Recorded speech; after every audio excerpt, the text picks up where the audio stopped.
मैं आज लिस्ट लेके आया हूं। ये इन्होंने पिछले कुछ सालों में सर अगर गुजरात का सिस्टम ठीक होता, अगर गुजरात का सिस्टम ठीक होता तो कोई भी पेपर न लीक होता। हाँ,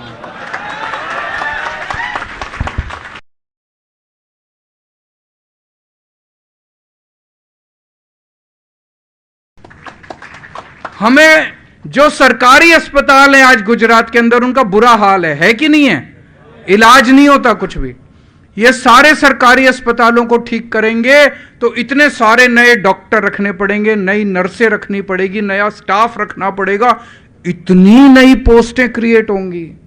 और ये मेरा मजाक उड़ा रहे थे। मैं जिस दिन 2-3 महीने पहले आया, मैंने कहा 10 लाख सरकारी नौकरियां। कहते हैं केजरीवाल को तो कुछ पता ही नहीं है, केजरीवाल टोटल नौकरियां, सरकारी नौकरियां 5 लाख हैं।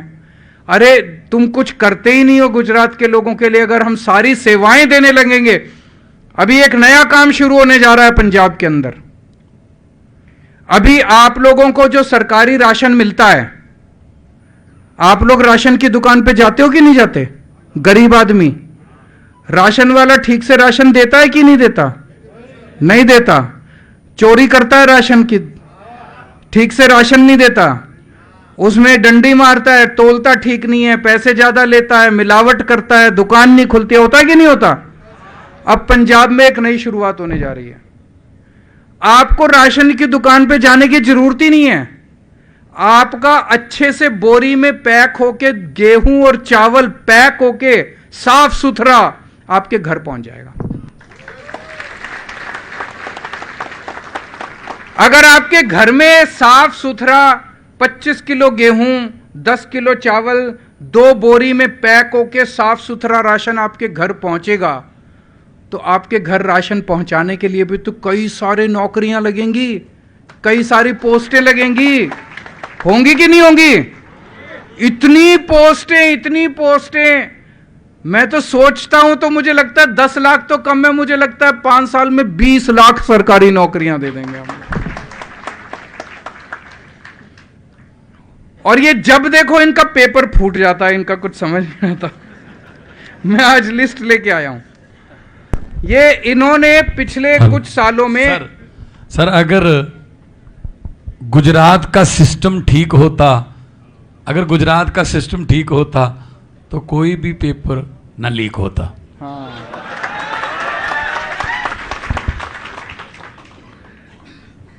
इनके 31 घोटाले हो चुके हैं पेपर लीक में, और 21 पेपर लीक हो चुके हैं। पेपर लीक होता है गुजरात में और रेड होती है सीबीआई की मनीष सिसोदिया के यहां। पेपर लीक होता है गुजरात में और रेड होती है आम आदमी पार्टी के यहां गुजरात के, दिल्ली के अंदर। 2014 में चीफ ऑफिसर का पेपर फूट गया, 2015 में तलाटी का पेपर फूट गया, 2016 में जिला पंचायत तलाटी का पेपर फूट गया, 2017 में 12वीं क्लास का बायोलॉजी का पेपर फूट गया, 2017 में जीटीयू सिविल इंजीनियरिंग का पेपर फूट गया, 2018 में टेट का पेपर फूट गया, 2018 में मुख्य सेविका का पेपर फूट गया, 2018 में नायब चिटनिश का पेपर फूट गया, 2018 में लोक रक्षक एलआरडी का पेपर फूट गया, 2018 में बिन सचिवालय का पेपर फूट गया, 2018 में बीएड का पेपर फूट गया, 2021 में हेड क्लर्क का पेपर फूट गया, 2021 में सौराष्ट्र यूनिवर्सिटी का पेपर फूट गया, 2022 में वन रक्षक का पेपर फूट गया। इस बार आप इनका पेपर फोड़ दो।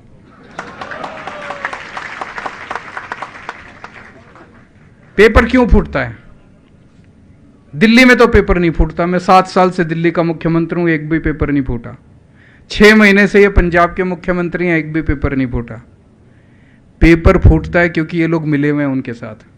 पेपर फूटता है क्योंकि ये लोग पेपर फुटवाते हैं, इनके लोग हैं जो पेपर फोड़ते हैं।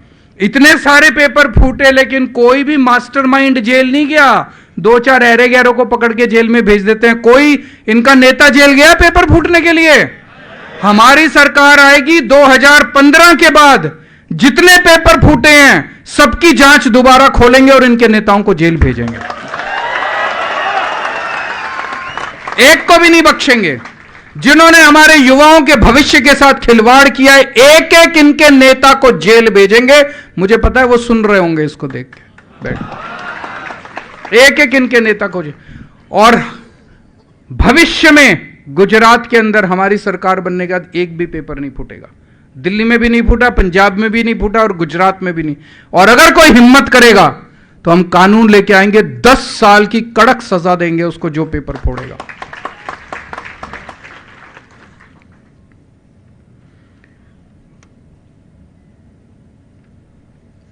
दोस्तों, एक और मेरे पास कई सारे एजिटेशन चल रहे हैं यहां पे। किसानों का चल रहा है, हेल्थ वर्कर्स का चल रहा है, आशा वर्कर्स का चल रहा है, आंगनवाड़ी वर्कर्स का चल रहा है, एक्स आर्मी वालों का चल रहा है, वीसीज का चल रहा है, टीचर्स का चल रहा है, फॉरेस्ट। ऐसे लगता है जैसे सारा गुजरात ही सड़कों पे बैठा हुआ है। इतने सारे लोग दुखी हैं, इतने सारे लोग दुखी हैं। और आजकल एक नारा भी चल रहा है, 1 कटोरी 2 समोसा।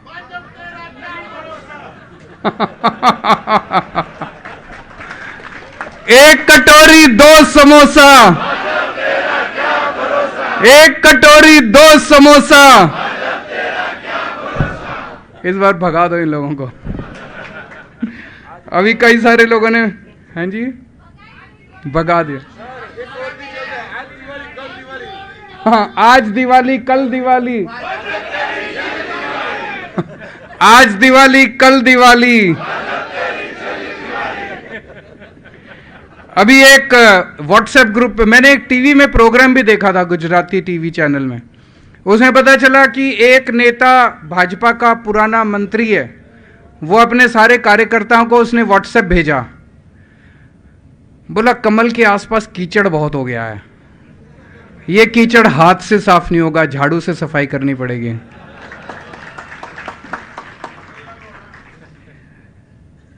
हमारी सरकार आएगी तो कुछ लोगों ने पूछा कि भर्ती कैलेंडर एडवांस में जारी, मैं आज भर्ती कैलेंडर जारी करके जा रहा हूं।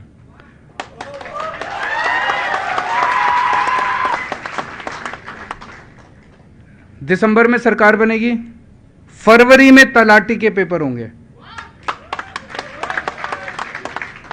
अप्रैल में रिजल्ट आ जाएगा और अप्रैल एंड तक सबकी पोस्टिंग हो जाएगी। ठीक है, मई में टीएटी और टीईटी, टैट और टेट 1 और 2, इन दोनों के तीनों के एग्जाम मई में होंगे और जुलाई में नतीजे आ जाएंगे।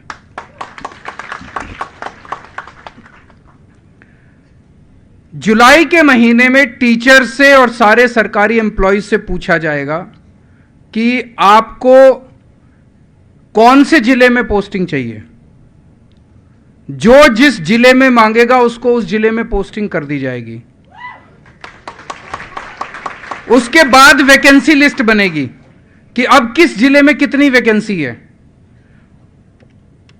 और फिर अगस्त के महीने में इनकी टीचरों की पोस्टिंग का, टीचरों की भर्ती का कार्यक्रम शुरू होगा और अक्टूबर तक सारे टीचरों की भर्ती का काम पूरा करके सबको पोस्टिंग दे दी जाएगी।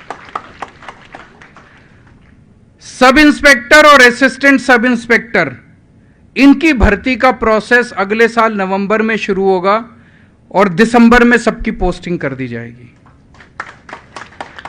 हर पेपर की एक वेटिंग लिस्ट तैयार की जाएगी।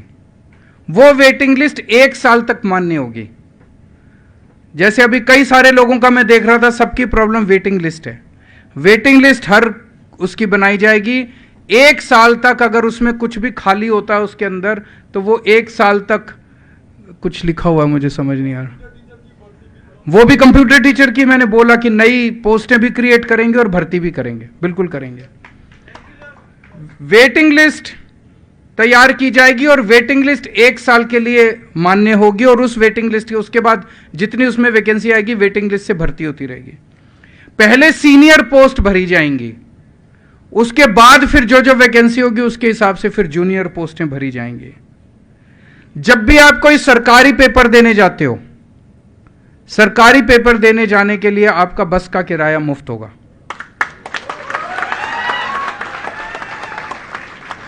और अभी किसी ने बोला कि चुनाव के टाइम होते हैं तभी पोस्ट वो करते हैं, पेपर भर्तियां शुरू करते हैं, 5 साल तक कुछ काम नहीं करते।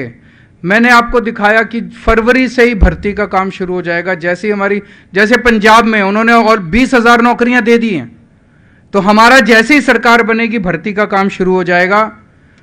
और गुजरात में 80% प्राइवेट नौकरियां गुजरात के लोगों के लिए, गुजरात के बच्चों के लिए रिजर्व की जाएंगी। ये वाला चुनाव, हमारी आम आदमी पार्टी एक क्रांतिकारी पार्टी है, क्रांतिकारी विचारों से बनी है, नए विचारों से, नई राजनीति से बनी है। और ये युवाओं की पार्टी है, युवाओं को बहुत अच्छी लगती है। जो थोड़े से बुजुर्ग हो जाते हैं ना, वो फिर कट्टर, ये तो देखो भाई मैं तो जिंदगी भर बीजेपी का था, मैं तो जिंदगी भर कांग्रेस का था, वो फिर सुनते।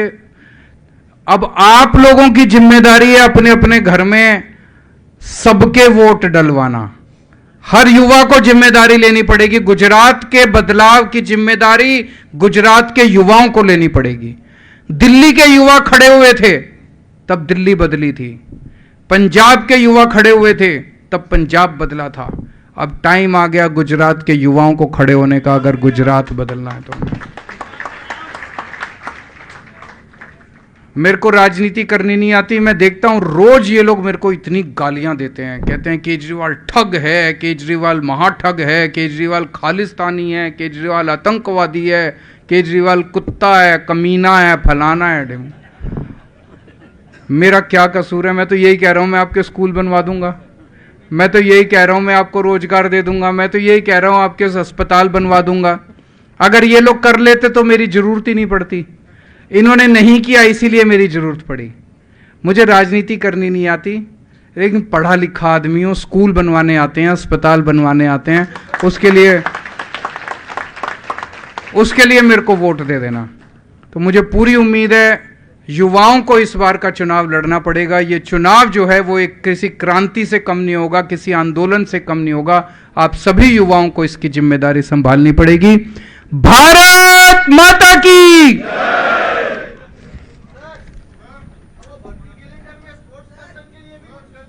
जरूर करेंगे, जरूर करेंगे। आप लोगों के कई प्रश्न बाकी होंगे। क्या है? સાંભળો, જે કાંઈ પ્રશ્નો બાકી રહી ગયા છે અહીંયા ઘણા બધા મળ્યા છે, આ બધાનો અભ્યાસ થશે. સાહેબ બોલ